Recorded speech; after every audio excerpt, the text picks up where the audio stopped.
오늘 우리에게 주시는 하나님의 말씀은 요한복음 13장 31절에서 38절까지 말씀입니다.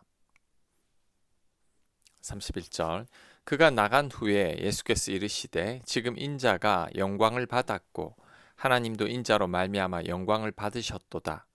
만일 하나님이 그로 말미암아 영광을 받으셨으면 하나님도 자기로 말미암아 그에게 영광을 주시리니 곧 주시리라. 작은 자들아 내가 아직 잠시 너희와 함께 있겠노라.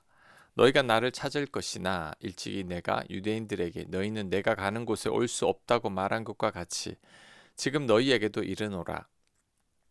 새 계명을 너희에게 주노니 서로 사랑하라. 내가 너희를 사랑한 것 같이 너희도 서로 사랑하라. 너희가 서로 사랑하면 이로써 모든 사람이 너희가 내 제자인 줄 알리라. 아멘. 예수님께서 주신 새 계명은 내가 너희를 사랑한 것 같이 너희도 서로 사랑하라입니다. 그렇다면 예수님의 사랑은 어떤 사랑이죠? 자신을 다 준 사랑입니다. 자신을 희생한 사랑이죠. 바로 십자가 사랑입니다. 그 사랑으로 서로 사랑하라고 말씀하고 있습니다. 예수님께서 지금 이 말씀을 하는 이유가 있습니다. 지금 제자들 분위기가 별로 좋지 않습니다. 이전까지 누가 높은가로 계속 다투었습니다. 세조식 때도 서로 발안 씻겨주려고 냉전이 있었죠. 한 제자는 예수님을 팔려고 나갔습니다. 그런데 스승은 자꾸 죽는다는 말씀만 하십니다. 곧 죽을 날을 받아둔 중환자실에서 자식들 간에 부모 재산 다툼하는 그런 모양새가 바로 지금 제자들의 모양새인 거죠. 그러니 예수님의 마음이 아픕니다. 이런 제자들을 두고 가려니 마음이 너무 무겁습니다. 그래서 서로 사랑하라고 말씀하신 겁니다. 지금 이 말씀이 당장은 먹혀들지 않을 것입니다. 하지만 십자가 죽음 후에는 제자들이 다 깨닫게 될 것을 아시는 거죠. 스승이 자신들을 위해 십자가에서 죽으셨다는 것을 제자들이 알게 될 때 제자들이 깨달을 겁니다. 사랑이 뭔지를, 자신을 희생하는 것이 사랑이라는 것을 제자들은 다 알게 될 것입니다. 우리도 서로 사랑해야 합니다. 예수님이 자신의 몸을 주신 것처럼 우리도 서로 사랑해야 합니다. 그런데 이 사랑하라는 계명을 알지만 거의 지키지 않습니다. 너무나 지키기 힘들다고 생각하기 때문이죠. 그래서 거의 불가능한 말씀 정도로 생각합니다. 그런데 사랑하라에 모든 계명이 다 들어가 있습니다. 우리는 사랑하지 않으면 안 됩니다. 반드시 사랑해야 합니다. 그래서 35절은 우리가 서로 사랑할 때 비로소 예수님의 제자인 줄 안다고 했습니다. 제자 훈련한다고 제자가 되는 게 아닙니다. 신학교 다닌다고 제자가 되는 게 아닙니다. 목회자가 되고 선교사가 되었다고 제자가 되는 게 아닙니다. 오히려 주의 종들이 걸림돌이 되는 경우가 더 많죠. 우리는 사랑할 때 예수님이 진짜 제자가 됩니다. 제자는 스승을 닮아야 하죠. 그 스승이 사랑의 대가라면 제자 또한 사랑의 대가여야 합니다. 그때 제자라고 불리움을 받게 되는 거죠. 우리들은 사랑하는 사람이 되어야 합니다. 예수님처럼 사랑해야 합니다. 그럴 때 진짜 제자가 됩니다. 사랑하지 않으면 절대 제자가 되지 못합니다. 우리의 믿음이 더 업그레이드가 되지 않는 거죠. 우리 모두는 사랑하는 자가 되어야 합니다. 예수님처럼 서로 사랑하는 자가 되어야 합니다. 그래서 예수님이 인정하는 제자가 되어야 할 것입니다. 36절 시몬 베드로가 이르되 주여 어디로 가시나이까? 예수께서 대답하시되 내가 가는 곳에 네가 지금은 따라올 수 없으나 후에는 따라오리라. 베드로가 이르되 주여 내가 지금 어찌하여 따라갈 수 없나이까? 주를 위하여 내 목숨을 버리겠나이다. 예수께서 대답하시되 네가 나를 위하여 네 목숨을 버리겠느냐? 내가 진실로 진실로 너에게 이르노니 닭 울기 전에 네가 3번 나를 부인하리라. 아멘. 베드로는 그 어떤 경우에도 예수님만을 따라가겠다고 장담했습니다. 그런데 예수님은 이런 베드로에게 닭 울기 전에 3번이나 부인할 것이라고 말씀하셨습니다. 실제로 예수님 말씀대로 됐죠. 우리는 절대 장담하면 안 됩니다. 왜냐하면 우리는 내가 말한 대로 절대 지키지 못하기 때문이죠. 우리는 의지가 강한 사람이 아닙니다. 물론 베드로가 큰 소리 칠 때에는 자신이 절대 예수님을 배반하지 않을 것이라고 자신했었을 것입니다. 죽어도 예수님을 부인하지 않을 것이라고 생각했을 겁니다. 하지만 사람은 연약한 존재일 뿐입니다. 내 원대로 안 되는 게 바로 우리들이죠. 그러니 절대 장담하거나 큰 소리 치지 말아야 합니다. 내가 어떻게 될지 나도 잘 모르는 거죠. 작심삼일이라는 말이 왜 나왔겠습니까? 연초에 결심한 것들을 잘 지키고 있나요? 기도와 말씀 묵상을 결심하지만 잘 안 되는 게 현실입니다.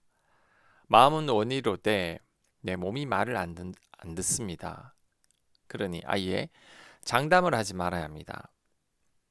또한 장담은 교만이라는 것을 알아야 합니다. 내 힘과 내 의지로 충분히 가능하다고 장담하는 것이 바로 교만이죠. 우리는 그런 위인이 못 됩니다. 내 힘과 의지가 얼마나 약한지 모릅니다. 그래서 예수님께서 십자가에 달리신 거죠. 성령께서 우리 곁에 돕는 자로 계시는 겁니다. 그래서 성경은 우리에게 맹세도 아예 하지 말라고 합니다. 왜냐하면 우리는 그 맹세를 잘 지키지 못하기 때문이죠. 또한 함부로 서원하지도 말라고 합니다. 순간의 감정으로 우리가 서원을 하지만 우리는 그 서원을 잘 지키지 못하기 때문이죠. 신학교 가면 아버지 서원 때문에 억지로 신학교 온 학생들이 얼마나 많은지 모릅니다. 자신도 못 지킬 서원을 자녀들에게까지 강요하는 거죠. 우리는 아무것도 아닙니다.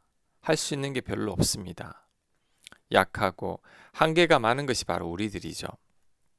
그러니 절대 장담하거나 큰 소리 치거나 서원이나 맹세를 하지 말아야 합니다.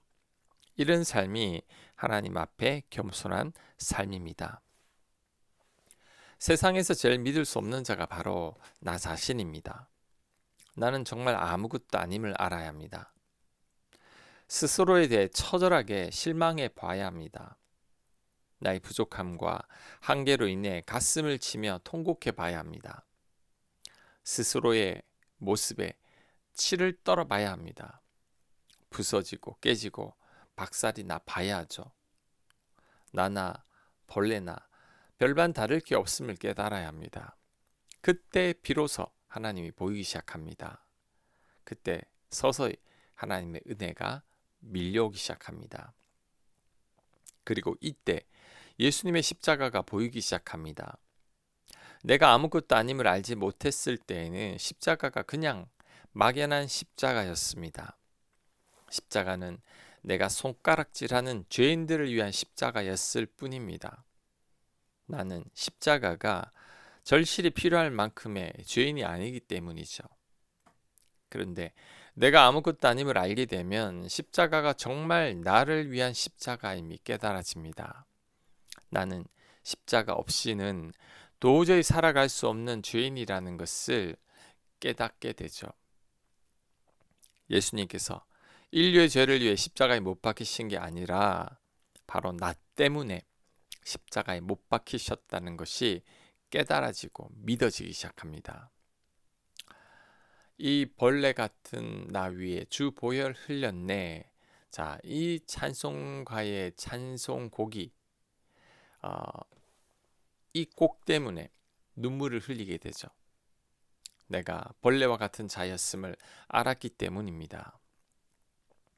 베드로가 예수님을 3번 부인하고 난 후에 눈물을 흘렸던 것은 자신의 연약함에 비로소 눈을 떴기 때문이죠. 그러니 울지 않을 수 없었던 겁니다.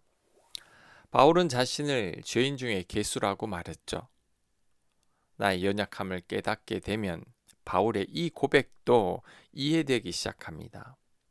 이 고백이 단지 겸손의 고백이 아니라 자신의 실체를 발견한 자의 고백임을 알게 되죠. 또한 내가 아무것도 아님을 알게 되면 더 이상 사람들을 비난하거나 판단하지도 않게 됩니다. 예전처럼 누군가를 미워할 수도 없습니다. 왜냐하면 나나 그 사람이나 별반 다를 게 없음을 깨달았기 때문이죠. 내 눈에 들보가 보이기 시작합니다. 이때부터 사람들을 미워하기보다 사랑하기 시작합니다. 긍휼의 마음도 자신의 한계를 깨달은 자만이 가질 수 있는 감정입니다. 긍휼은 상대에게서 불쌍한 나의 모습을 보는 겁니다. 긍휼의 마음이 없다는 것은 아직도 스스로를 대단한 존재로 생각하는 거죠. 그러니 긍휼의 마음을 가질 수가 없는 겁니다. 우리가 아무리 고통스럽다고 해도 베드로가 겪은 과정을 한 번은 겪어봐야 합니다. 내가 아무것도 아님을 깨닫는 과정이 꼭 필요합니다. 왜냐하면 베드로와 같은 수치를 경험하고 나면 비로소 은혜의 눈을 뜨기 때문이죠. 이때 십자가가 선명하게 보이기 시작하고 교만한 마음을 버리고 주님 앞에 겸손해집니다. 이때부터 사랑하는 마음도 생기고 긍휼의 마음도 가지게 되죠. 복음송 가사 중에 이런 가사가 있죠. 나에게 실망하여 내 자신 연약해 고통 속에 눈물 흘릴 때에 못자국 난 그 손길 눈물 닦아주시며 나에게 말씀하시네. 자, 나에게 실망해서 고통 속에 눈물을 흘려봐야 못자국 난 그 손길이 보입니다.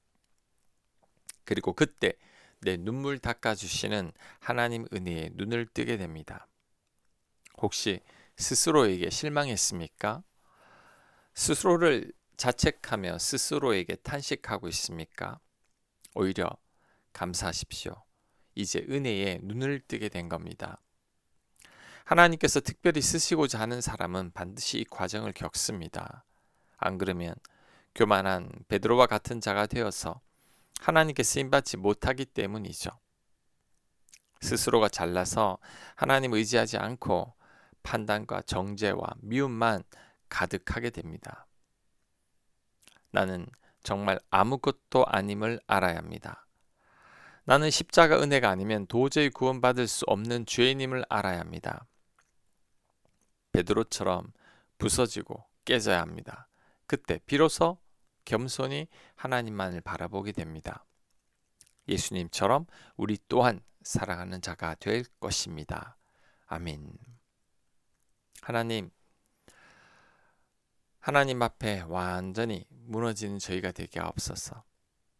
우리가 하나님 앞에 얼마나 큰 죄인인지, 얼마나 아무것도 아닌지를 깨달아 늘 하나님을 겸손히 바라보며 살아갈 수 있도록 은혜 베풀어 주시옵소서. 이 모든 말씀 예수님 이름으로 기도합니다. 아멘.